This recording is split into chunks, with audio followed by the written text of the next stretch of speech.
Peraí, minha filha, peraí. Tenha calma, eu tô entrando aqui no quarto. Tenha calma, peraí, você fala já, ó. Peraí. Vai, pode falar agora. Pode falar, minha filha, vai. Oi, meu amor, você tá em casa? Você pode falar agora? Pode, minha filha, não se preocupe não, pode falar. Não se preocupe não, meu docinho de coco, meu moranguinho do amor.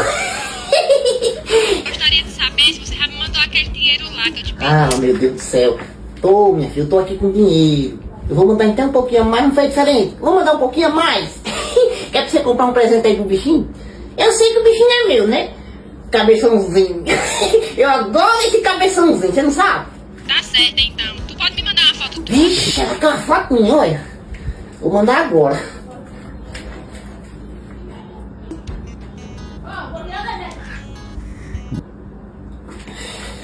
Eu sei que ela vai gostar.